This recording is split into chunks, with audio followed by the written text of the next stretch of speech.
Café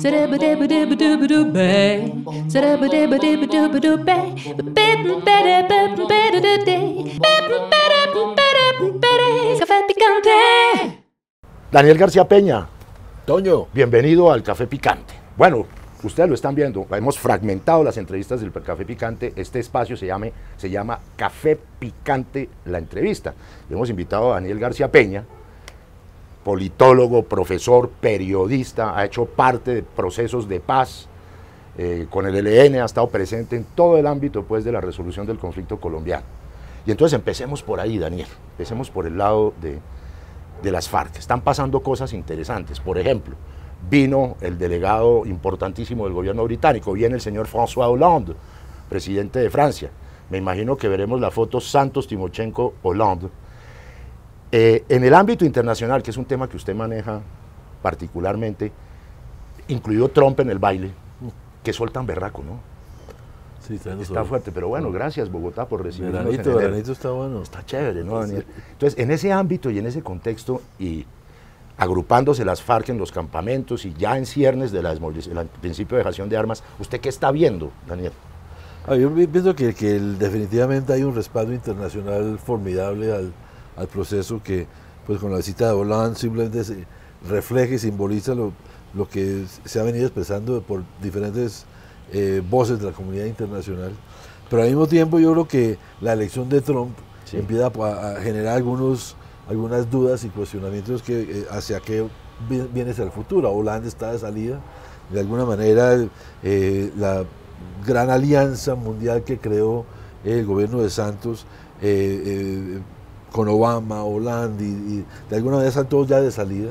Y quedan muchas dudas sobre qué va a pasar hacia el futuro y por lo tanto yo creo que el afán es que el proceso en Colombia se afiance lo más posible, se avance en la implementación en lo que pues, se pueda lo más rápido posible, pero sin duda tener un presidente francés que está de salida también da un mensaje de que ese clima favorable de pronto hacia adelante no va a ser tan sólido, ¿no? Tan sólido. Daniel, hubo en la primera conferencia de Trump, insultó a la prensa, cayó a CNN, dijo que el muro lo tenía que pagar México y decidió cortar en las primeras de cambio el Obamacare, ¿no es cierto? ¿Qué se puede esperar entonces dentro de 5 días? Llega el señor con respecto al proceso de paz en Colombia, con respecto al narcotráfico, por ejemplo. Las nuevas perspectivas con Trump, ¿cómo las ve usted? A ver, yo pienso que, primero, Trump significa unos cambios muy grandes frente a Obama. Sí. Mucha incertidumbre. Yo creo que van a ser 4 años de muchas noticias y de mucha, digamos, es un presidente presidente electo que va a ser presidente muy mediático, con sus twitters, con sus anuncios. Va a ser un periodo muy turbulento en Estados Unidos. Ya se anuncian grandes marchas de protesta. Va a haber el día después de la posesión más de 200.000 mujeres que van a marchar en Washington por los derechos de las mujeres. Es decir, va a ser un periodo donde la agenda nacional de Estados Unidos creo que va a estar en la primera línea. Y eso de alguna manera pues tiene un lado positivo para nosotros y es que Colombia no está en el radar. Colombia no está, digamos, en la cabeza de Trump. Pues hay otros, Rusia, China, claro, México, otros lugares. Pero podría tener la misma posición tan extrema a la derecha de Trump, alguna incidencia sobre el proceso colombiano, sí, o eso no lo para nadie, es decir. A ver, yo pienso que ya el proceso como va no lo para nadie. Yo pienso que el hecho de que ya la implementación está en curso, que el proceso va a depender más de los colombianos que de la comunidad internacional, en ese sentido, pues es poco el daño que puede hacer Trump. Sí. Sin embargo, no va a tener el respaldo que tuvo con la época de Obama. En temas como el narcotráfico y otros, sin duda, la línea dura que viene ahora con los republicanos puede eventualmente presionar en el caso colombiano, pero no creo que Trump tenga a Colombia en la cabeza en este momento y repito, va a haber unas noticias y unos hechos a nivel mundial que afectan al mundo entero y de alguna manera por rebote también, sí, a Colombia. Pero no veo a Colombia en ese momento, digamos, en las preocupaciones de Trump, aunque sin duda ya vimos una carta de dos senadores muy importantes, Marco Rubio y republicanos, que le piden a Obama, en este caso, que no vaya a liberar a Simón Trinidad. Es un hecho que no lo van a liberar, ¿no es cierto?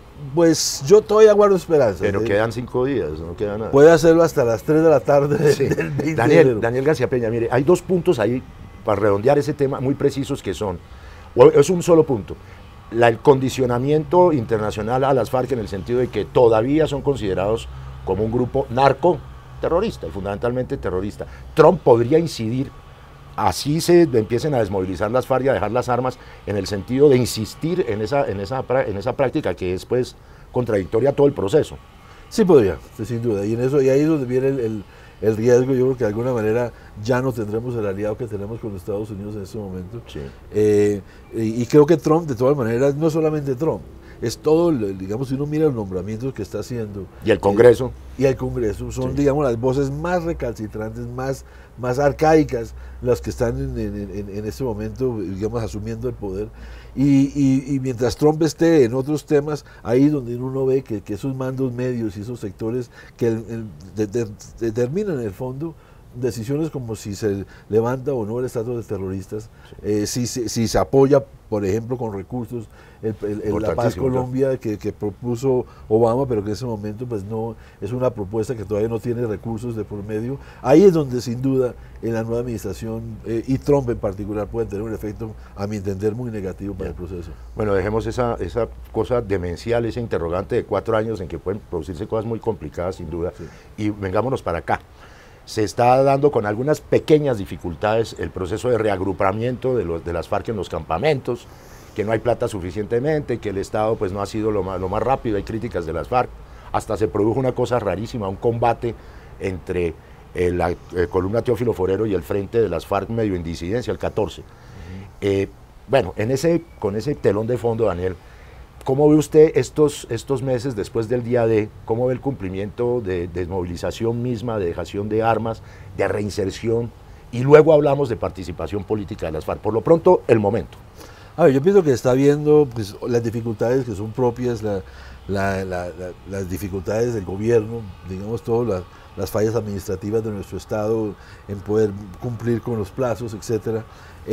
Veo sin duda también el lado de las FARC que vamos a empezar a ver claramente cuáles son los sectores que están con el proceso y cuáles pueden entrar en disidencia, pero creo que son realmente asuntos relativamente menores. Porque veo que en el fondo tanto el gobierno como las FARC están comprometidos con sacar el tema adelante. De hecho, estas noticias que pueden haber sido muy inquietantes en otro momento es para mí muy saludable, como la instancia de la misión de verificación inmediatamente. Debe ser Roy Barreras, él llama a estas horas. No te preocupes, Daniel. Aquí. Listo. Y entonces puedan, digamos, en el fondo las FARC y el gobierno están comprometidos con sacar esto adelante. Y creo que eso es lo más importante, la voluntad que tienen los dos para mostrar que no solamente van a cumplir con los plazos, sino que realmente van a hacer todo lo posible para que el país vea con transparencia, sí, que la dejación de armas y el fin de las FARC como grupo armado sea un hecho contundente. Y eso creo que es lo fundamental, y como decíamos antes, yo creo que eso ya no lo para nadie. Estamos de alguna manera redondeando a 6 meses de una dejación y desmovilización de armas definitiva de las FARC. Sin embargo, el país asiste a la polarización de siempre, ¿no es cierto? Y están los sectores de la extrema derecha pura y dura del uribismo y el ordoñismo y etcétera, todavía pues metiendo palos en la rueda de esa carreta. ¿Hay alguna posibilidad de contradicciones, de problemáticas adicionales en estos 6 meses en relación con la incidencia negativa que pueda tener el uribismo en el proceso? A ver, yo creo que el uribismo ya es claro que va a buscar cualquier cosa posible para tratar de denigrar del hasta proceso. Un baile. Y hasta el baile, la celebración del 31, que sí, demuestra, yo decía que si eso es lo peor que ha pasado, es porque el proceso va muy bien, porque sí, las cosas van marchando y si lo único que pueden encontrar los uribistas para criticar el proceso es que estén de rumba celebrando el 31. Yo creo que de todas maneras eso no quiere decir que digamos, hay riesgos muy grandes. Para mí lo más grave es las amenazas y los asesinatos de líderes sociales, particularmente en la marcha patriótica en los territorios donde se va a desarrollarse este proceso. Eso demuestra que definitivamente, llámese paramilitarismo, o neoparamilitarismo, o crimen, o cualquier nombre que le quieran poner, eso no se ha desmantelado. Perdóneme, Daniel, lo interrumpo. Justamente el ministro de Defensa hace algunos días dijo, no, eso no es paramilitarismo y no hay ninguna coordinación, y llevamos en el 2016 56 muertos y en lo que va del año van 2 o 3, el último en Antioquia hace par días. Yo me atrevería a decir, oiga, no es que pueda pasar lo de la masacre de la Unión Patriótica, es que está pasando. ¿Qué tan grave es eso, Daniel? Es gravísimo. ¿Y qué reacciones puede haber con respecto a eso? Me parece que eso precisamente son los verdaderos riesgos al proceso, no tanto si las FARC van a cumplir o no. Para mí eso ya es un hecho que están demostrando su voluntad, pero lo que sí es grave es cómo, digamos, hay digamos, dentro del Estado y por fuera del Estado, los mecanismos que nunca se desmantelaron. Es que llámeselo como llame, por eso el tema de las denominaciones siempre ha sido un problema en Colombia. Bacrim ahora se llama GAO.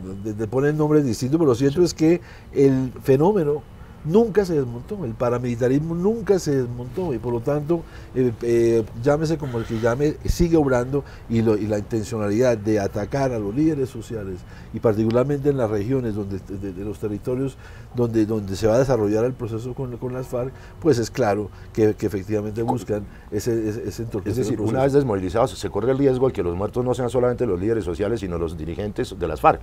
Es un riesgo muy grande. Yo creo que hay que estar alerta al tema, aunque también hay que decir que hay una cosa importante, y yo creo que es uno de los temas que nos deben tranquilizar, y es que uno mira lo que se acordó, lo que se firmó en los acuerdos, hay textos gruesos para mostrar el trabajo que se hizo, pero hay algo que no está en los textos que es quizás más importante. ¿Qué es que, Daniel? La confianza que se generó entre las Fuerzas Armadas y las FARC. Si uno ve en el territorio, de hecho, algunos amigos me decían que afortunadamente no había más videos, porque en algunas partes el 31 lo celebraron Ejército y las FARC, porque de hecho en el territorio ha venido generándose un proceso de confianza mutua entre los dos lados, donde las FARC está pronto a poner sus vidas en manos de las Fuerzas Armadas que combatieron durante varias décadas. Sin embargo, yo lo entiendo y es esperanzador, sin duda alguna, pero en estas primeras de cambio uno ve que en Antioquia, en el Cauca, en el Meta, en el Caguán, están produciéndose procesos de cooptación de territorio por bandas criminales. Por eso digo. Y entonces, ¿qué hace el Estado, Daniel? Que debería parar por lo menos en esos territorios para que no queden en manos de los paracos esos territorios. ¿Eso cómo sería? Sin duda, y digo, lo positivo, que las Fuerzas Armadas están trabajando de la mano con las FARC en todo ese tema del desarme y de desmovilización.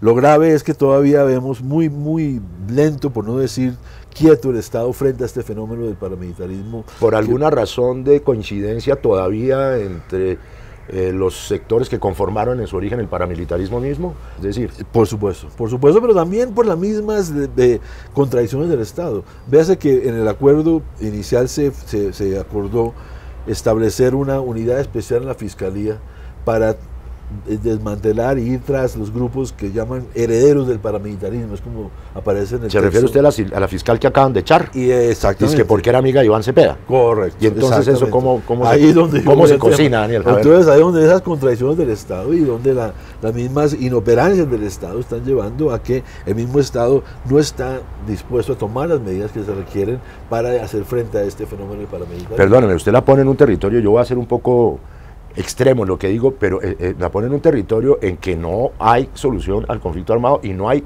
cese al fuego tampoco, porque habrá otros fuegos.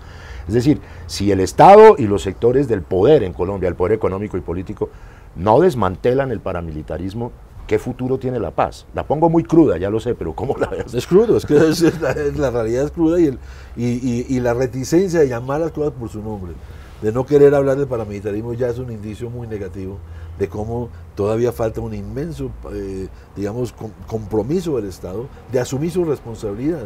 Aquí todo el mundo ha visto cómo las FARC han asumido su responsabilidad, han pedido perdón, se han reunido con las víctimas de los diputados del Valle, con las personas de Bojayá, pero hasta ahora el Estado no ha asumido su responsabilidad, no ha pedido perdón por su papel en todo esto. Por ahí hace unos meses el presidente Santos hizo un primer medio reconocimiento en el tema de la Unión Patriótica, pero lo que dijo fue que el Estado no hizo lo suficiente para impedir la masacre de la Unión Patriótica. Que es exactamente lo que está ocurriendo nuevamente. Que es exactamente lo que está ocurriendo, pero no habló del papel del Estado.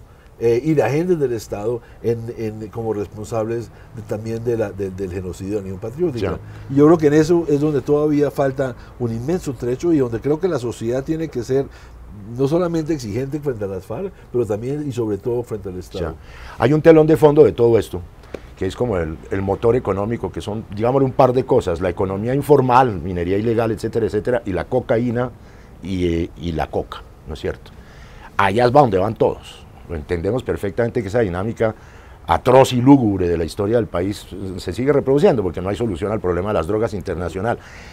En este proceso de 6 meses, con supuesta sustitución de cultivos y erradicación y etcétera, ¿cómo ve usted eso? ¿Se va a desplazar el eje de la coca y de la cocaína hacia el sur del continente o simplemente las BACRIM van a llegar y se van a tomar esa vaina?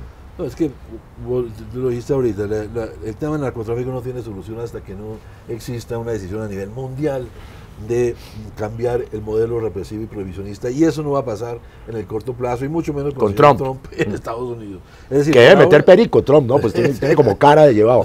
Sí, eso dicen. Eso dicen, sí, que por allá en sus apartamentos especiales y tal. Sí, exacto. Los debates para la palabra. Ah, que está embalado. Dicen, eso bueno.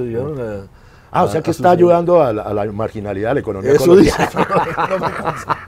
Pero entonces, ese tema va a seguir y tiende a fortalecerse la derecha norteamericana, que va a insistir mucho en las viejas fórmulas fracasadas de la lucha contra el narcotráfico. Es decir, entonces, el clima no va a cambiar, y al contrario, pienso que cualquier proceso que miremos a nivel ya territorial debe mirarse en ese contexto. Y sabiendo, Daniel, que a mayor represión y medidas policías contra el narcotráfico, más negocio es el perico, entonces, ¿en Colombia qué va a pasar? Eso va a seguir. Lo que quiero decir es que para mí es fundamental que las FARC se hayan salido del negocio, que seguramente sectores de las FARC que no quieren estar en la paz van a continuar y que otros grupos van a sustituirlos. Eso va a ser parte de la realidad y de los retos tanto del gobierno como las FARC hacia el futuro. Claro, eso también, para terminar hablamos de eso, lo teníamos que ver en perspectiva del 2018, pero decíamos hace un ratico la parte de la participación política de las FARC. El Consejo Nacional Electoral acaba de asumir como operante ilegal el grupo nuevo que tiene una representación en el Congreso, no de voto ni nada, sino de presencia, que se llama Voces por la Paz, que no es exactamente una expresión de las FARC, sino gente que ha tenido relaciones con las FARC políticas y que quiere implementar y desarrollar el proceso de paz. A través de eso, a través de Marcha Patriótica, a través de todas las instancias, ¿cómo ve usted la participación política de las FARC? Ya dijeron que ellos no quieren ser candidato presidencial, que quieren un gobierno de transición. ¿Ahí cómo juega la cosa? Bueno, yo pienso que necesariamente la política colombiana hoy está fragmentada de tal manera que ningún grupo por sí solo puede aspirar a llegar al poder, y por lo tanto estamos condenados o estamos obligados a pensar en coaliciones de lado y lado. ¿No? Pero Ordóñez, con la ayuda de Dios, no podría... Yo creo que Ordóñez necesita la ayuda de Dios, más sus uribistas, pronto Vargas Lleras, hay que unir a varios de ellos, y yo creo que buena parte de lo que vamos a ver hasta el 2018 es cómo se conforman los diferentes sectores en miras a una coalición. Pero el tema de las FARC es bastante interesante. En primer lugar, yo creo que las FARC ha venido ganando frente al país su seriedad en medio de las adversidades, después del triunfo del no en el plebiscito, la seriedad con la cual vienen manejando todos estos temas de la implementación, pues yo creo que eso les ha venido ganando algo de respeto, pero lo cierto es que el país sigue estando muy escéptico frente a las FARC. Claro. Hay mucho odio y mucho rechazo a las FARC. Fíjese que... Sin embargo, pasaron de 8 a 18 de aceptación en el primer Es cierto, y eso es importante, sí. Pero... se propuso, Timochenko habló del gobierno de transición, y fíjese que nadie de la otra orilla ha dicho, sí, venga, yo quiero hacer política con las FARC. Es que uno debería leer las cosas como son. Lo que propuso Timochenko es votemos por de la calle, o exagero. Puede ser, pero fíjese que de la calle tampoco ha dicho, oiga, FARC, está callado. Y FARC voten por mí. Es decir, nadie va a querer por ahora asumir los costos negativos de estar al lado de las FARC. Claro. Y eso es un tema que de alguna manera es muy contradictorio. Es decir, el país acabamos de hacer un proceso de paz con la guerrilla más antigua de América Latina y uno pensaría que el país debe estar con los brazos abiertos frente a las FARC, y lo cierto es que no. Y entonces, tanto, ¿qué camino, Daniel, le queda a las FARC en términos de participación política abierta, ¿no es cierto?, y electoral? No, yo veo que las FARC tienen un trabajo muy importante en este primer momento de hacer ese tránsito, de que la gente poco a poco vaya viendo a las FARC ya no con los fusiles de antes, sino con las palabras de hoy y del futuro. Creo que lo que han hecho en esos pocos días, pocos meses que llevamos ha sido positivo. Se volvieron duros del marketing, ¿no? Y de la imagen. Van a tener que seguir dándole duro, y creo que van en la dirección correcta. Estamos todavía, a las elecciones presidenciales faltan más de un año largo, claro. Y por lo tanto tendrán un trabajo por hacer, pero también tiene que ver con la misma sociedad y los sectores políticos, como poco a poco se van no solamente aceptando la necesidad de que las FARC entren a la política, sino cuál es su compromiso frente al desarrollo de los acuerdos. Nos toca, Daniel, hablar de un tema que a usted y a mí nos gusta, que es la izquierda. y la panoplia de la izquierda, es decir, está, bueno, esa izquierda de alguna manera fofa, centrista, de los Verdes y Claudia López, el polo en sus dos versiones, la robledista, moirista, y la otra Iván Cepeda, y Clara López también en la mitad, el progresismo de Petro, y sectores importantísimos como Marcha Patriótica, el Congreso de los Pueblos, y vamos a terminar hablando por el lado de las otras posibilidades de paz. ¿Qué yuxtaposición o unión o entendimiento puede haber en esa izquierda históricamente caníbal y dividida? Estamos casi en el peor momento, si se quiere, porque si uno mira hace 5 o 10 años, había posibilidades de unidad, y efectivamente en el momento del Polo Democrático logró una unidad donde prácticamente usted creo que era secretario del Polo, ¿no? Yo fui secretario y fundador además del Polo Democrático Alternativo, pero definitivamente nos equivocamos quienes pensamos que toda esa diversidad de la izquierda colombiana puede estar en un solo partido, bajo una misma sombrilla amarilla, que era la idea del Polo Democrático. Fíjese usted, que hay 5 recolectores de firmas para revocar a Peñalosa, y todos de izquierda. Bueno, sí. Entonces, pero tenemos que cranearnos una forma de, no digamos unidad, porque creo que la unidad de todos, hay diferencias y esa diversidad hay que respetarla, pero sí de coaliciones, sí de un frente amplio, sí de propósitos concretos que tienen que ver con la implementación de la paz, y que creo yo deben ir más allá de la izquierda. Yo creo que en eso Timochenko fue muy sabio en decir que aquí no solamente reunir los mismos con las mismas, hay sectores del establecimiento, sectores del Partido Liberal, de la U, etcétera, que son necesarios para realmente pensar, como decía Timochenko, un gobierno de transición. Yo creo que en eso hay sectores de la izquierda mucho más abiertos a estar con otros absolutamente cerrados. Yo no veo a Robledo está contra Petro, contra Iván, contra Santos y Uribe, contra todo el mundo, y por lo tanto uno ve que hay ciertos sectores que difícilmente pueden entrar a una coalición. Claro. Depende mucho del mecanismo, si se establezca una fórmula como una consulta o alguna regla que permita agrupar a la gente. Pero fíjese usted que también, así como alguien puede decir, mire, la idea de la paz como campaña política se está acabando para Uribe, para Santos, pero también para la izquierda. Y ahora surge la otra idea fundamental, que es como pegarse de la miel de las moscas a la miel, de una política anticorrupción. ¿En qué escenario puede jugar la izquierda con las FARC desmovilizadas, con que ese ya no es el problema? ¿En el escenario de sus viejas reivindicaciones, voy a decir el término, mamertas, o en qué? Yo creo que esa pregunta es la pregunta no solamente en Colombia, sino en el mundo. La izquierda está en crisis en todo el mundo. Sí. O sea, uno mira, ahora que hablábamos de Francia, vamos a estar prácticamente casi ya ante una segunda vuelta entre la extrema derecha y la más extrema derecha. Y Le Pen. Estamos hablando donde la crisis de la izquierda y las izquierdas mundiales, pues de alguna manera nos deben llevar a reflexionar sobre cuál es la forma para no solamente tener algunas propuestas, sino cómo estar comunicados con la gente. Sí. Uno puede tener la razón y pensar que uno tiene que tener unos grandes programas, pero cómo tomar el pulso a la gente. Y en eso yo creo que este periodo va a ser muy importante, y creo que el triunfo del no en el plebiscito fue una primera llamada de atención, como ciertos sectores con muy pocas ideas, con el odio, con mentiras, con el engaño, pueden ganar. Con la posverdad. Con la posverdad, Mire, con el señor Trump. con el señor Trump y la posverdad, y Oxford, que lo convierte en el gran pensamiento contemporáneo de la posverdad, críticamente. Pero mire, Daniel, uno se pregunta, en medio de esa crisis, también se habla del humanismo emancipador. ¿Será que toda la izquierda colombiana se bajó definitivamente, y es la pregunta para las FARC, de la izquierda revolucionaria hacia la izquierda reformista en general? Yo creo que sí.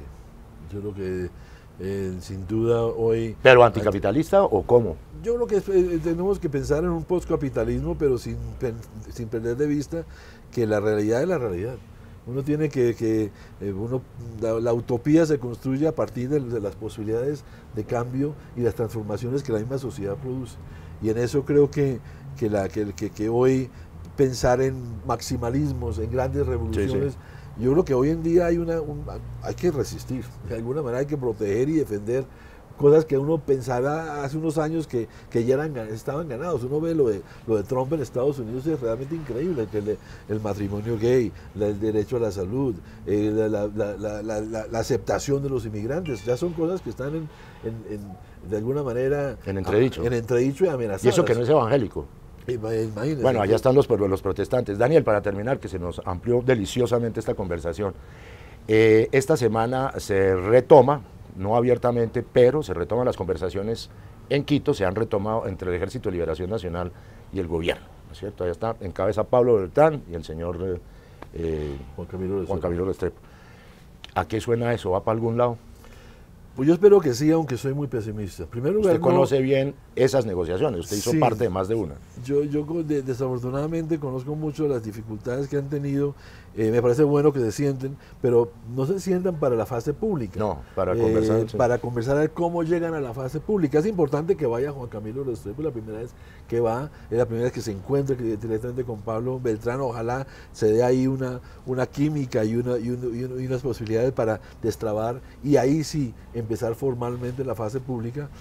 Pero creo que desafortunadamente, por un lado, el ELN se ha dejado enredar en asuntos, a mi entender, de minucias, sí. De que el tema de Odín Sánchez, que los indultos, yo creo que han perdido de vista el momento que vive el país. Yo creo que el ELN tendría una inmensa posibilidad en este momento de llenar vacíos.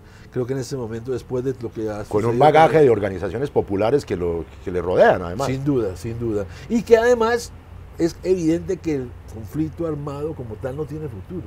Pensar que el ELN ahora va de alguna manera a recomponer la correlación de fuerzas y por la vía de las armas, lograr algo, me parece un delirio absoluto, y al contrario, que corre un inmenso riesgo de que el ejército les caiga encima y que, digamos, la próxima vez que se pueda llegar a una mesa lleguen absolutamente situaciones aún más negativas que ahora. Entonces yo sí creo que este es el momento, pero también veo del lado del Estado una inmensa dificultad para entender lo que significa el ELN. El ELN ha planteado en el eje de su propuesta la participación de la sociedad. Y la verdad es que para la sociedad, para el gobierno colombiano eso es difícil de entender, y la verdad es que no es fácil pensar de cómo una sociedad como la colombiana, que está tan fragmentada, donde además no solamente quedó prácticamente empatado el sí y el no en el plebiscito, sino que la amplia mayoría no votó. Hay una inmensa indiferencia, muchos sectores que están hastiados con la política. Es decir, con esa sociedad colombiana que hoy tenemos, ¿cómo se logra una participación? No hay una fórmula mágica. Claro, eso es lo que, de alguna manera, lo que hay que desarrollar. Bueno, como ustedes lo han visto, hemos hecho un esfuerzo enorme con Daniel García Peña, no voy a hablar porque como nos conocemos nos encarretamos, pero un par de calvos de estas proporciones. A rayo del sol mañanero de Bogotá de enero, es un esfuerzo que el Café Picante y Daniel García Peña hacen para ustedes. Nos vemos la otra semana. Daniel, vámonos para la sombra, hermano, que esto se está poniendo gravísimo.